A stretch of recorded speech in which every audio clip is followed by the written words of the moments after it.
O que nos interessa analisar nesse procedimento é como se configura os espaços convexos. Os espaços convexos são aqueles de forma regular, onde qualquer ponto dentro dele se encontra com outros pontos dentro do mesmo polígono. Com base nas ilhas espaciais, o que nós vamos fazer é selecionar primeiro uma zona homogênea que seja representativa do estudo, aquele que tem um traçado regulador mais predominante, criar um shapefile novo, desenhar os polígonos convexos dentro das vias dessa zona homogênea. Conforme o número de espaços convexos, nós podemos dividi-los mais ou dividi-los menos. A gente vai usar a tabela de atributos para calcular a área dos polígonos e aí a gente classifica os polígonos com base em cores para então encontrar as categorias de espaços convexos médios e tamanhos dos espaços convexos. Então vamos para o QGIS. No caso de águas claras, por exemplo, o que nós devemos fazer é encontrar as ilhas espaciais. Então vou traçar um local, vou escolher um local apenas, nesse caso águas claras vertical, na região mais predominante ou que tenha mais homogeneidade do traçado. Vou então criar um novo shapefile. Para criar um novo shapefile, vou em camadas, criar nova camada shapefile. O que me importa aqui é primeiro localizar essa camada. Vou criar junto com a pastas de vídeo para ficar disponíveis a vocês. Nesse caso é o AB1, espaços convexos. Eu vou criar polígonos. Então, polígonos, não posso esquecer de alterar essa configuração, porque se eu alterar não deixar, se eu botar pontos, eu só posso inserir pontos, se eu botar linhas, eu só posso inserir linhas. Aqui são informações sobre a tabela de atributos. E aqui eu posso já inserir quais são as opções da tabela de atributos. Eu já vou colocar a área aqui para adiantar. Área, nesse caso, é um número decimal, ou seja, ele vai ter casas decimais. O comprimento 20 é o quanto ele vai ter antes da vírgula, e depois da vírgula vou colocar 3 casas. É o suficiente. Adiciono, então agora eu tenho o valor de área. Ele já vem com o sistema de coordenadas do arquivo original, só dá OK, ele vai criar e já vai adicionar no meu mapa a camada. Vou arrastar para cima, assim eu consigo visualizar.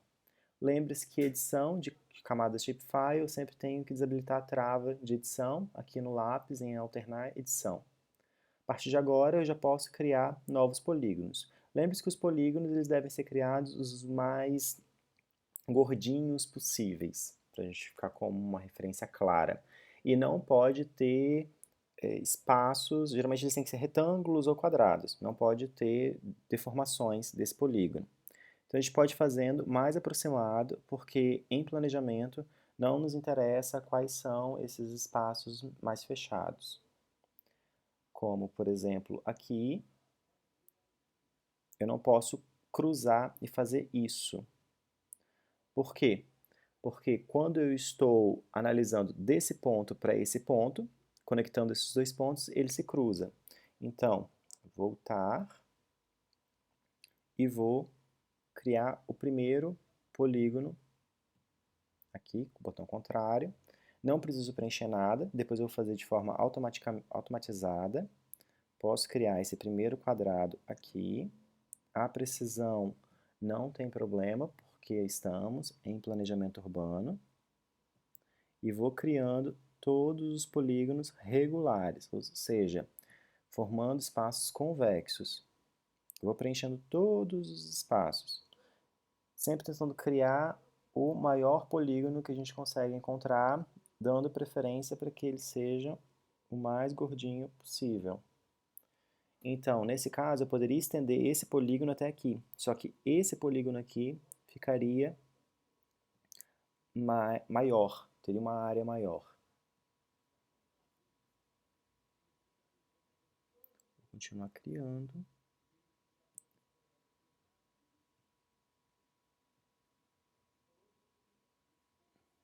pouquinho para cima nesse caso, para conseguir enquadrar bem ali em cima. Lembre-se que nós estamos fazendo de uma área representativa do mapa.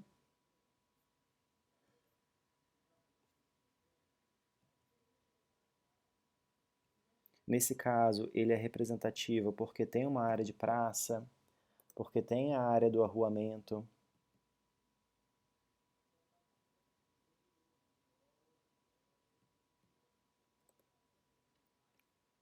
Aqui no interior dos lotes eu já não tenho mais acesso. Então, eu vou fazer só mais um polígono aqui, para encerrar a convexidade.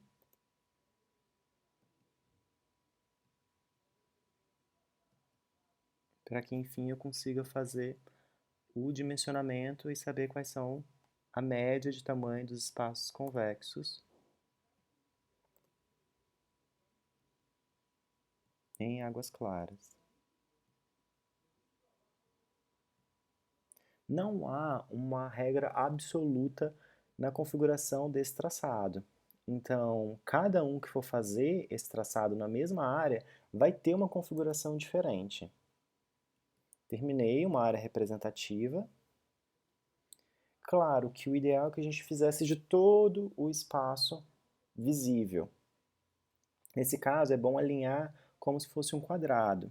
Então, vou fazer mais um, como se eu estivesse fazendo de uma quadra, um conjunto de quadras.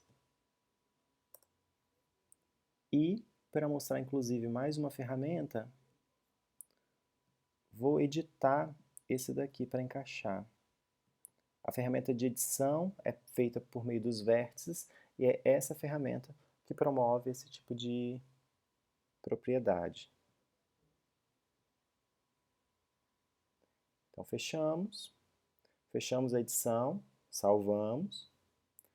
O próximo passo é calcular a área desses polígonos. Eu não preciso fazer o cálculo manualmente, eu posso fazer de todos ao mesmo tempo pela tabela de atributos. Aqui eu já tenho uma coluna de área, eu abro a edição para fazer a inserção, aqui, altero para a área, vou aqui no somatório para a construção de uma fórmula, e em geometria eu tenho a opção de área, é essa com um cifrão na frente. Só dá OK e vai ficar assim construído. A área vai ser igual a coluna área vai ser igual à função área. Mando atualizar todos e aqui já tem um cálculo de todas as áreas. Salvo, fecho a edição. O que eu vou fazer agora é classificar essas áreas. Para isso eu vou usar um sistema de classificação gradual, está aqui, que ele já forma a gradação. Eu então coloco qual é o tipo de gradação, quantos itens da legenda vão ter, como são poucos espaços convexos, 4 é o suficiente, claro que vai depender da área que você escolhe, quantidade de espaços convexos e da variedade que eles têm. Eu vou colocar aqui o espectro de vermelho, passando pelo amarelo até o verde. Mando classificar. Então, os menores valores, e ele já traz um valor já estimado, então ele tira a média de todos eles. O menor valor vai ficar em vermelho, o maior valor vai ficar, aqui ficou azul, deixa eu alterar aqui de novo, que eu quero o vermelho, é esse. Pronto, ele já aplicou, então, passando pelo amarelo, ele vai do vermelho ao verde. Só dá OK, ele então vai pintar os menores espaços convexos. A análise desse mapa pode ser feita. O resultado final do mapa, no sentido estilístico, pode ser diminuído um pouquinho a configuração das edificações, tirar a linha de borda para que fique mais homogêneo, que se junte uma edificação à outra, para que se destaque mais os espaços convexos. A análise desse mapa pressupõe a interpretação por meio de algumas perguntas que estão lá ao longo do exercício. Então, por exemplo, o que é melhor? Ter espaços grandes ou pequenos? Nesse caso aqui, como é uma área de grande movimentação de pessoas, ter espaços médios é melhor. Então, quanto mais amarelado e com maior quantidade de espaços amarelados, em tese seria melhor, porque comporta quantidade maior de pessoas, que é a configuração da densidade humana em águas claras, sem um adensamento excessivo do espaço público, mas também não são espaços muito grandes, por exemplo, esse espaço aqui chega a ser muito grande, onde haveria dispersão do público e a menor possibilidade de copresença das pessoas em cada um desses espaços. Então imagina, se eu coloco 500 pessoas nesse espaço, vai ter muita gente e vai estar excessivamente ocupado. Se eu boto 500 pessoas aqui, ele pode ter a dispersão muito grande e as pessoas não se encontrarem muito bem. Isso numa análise macro e analisando todo o espaço do Distrito Federal, por exemplo, a gente pode retornar aos grandes espaços abertos que são praticamente vazios porque não tem capacidade de promover a agremiação de pessoas.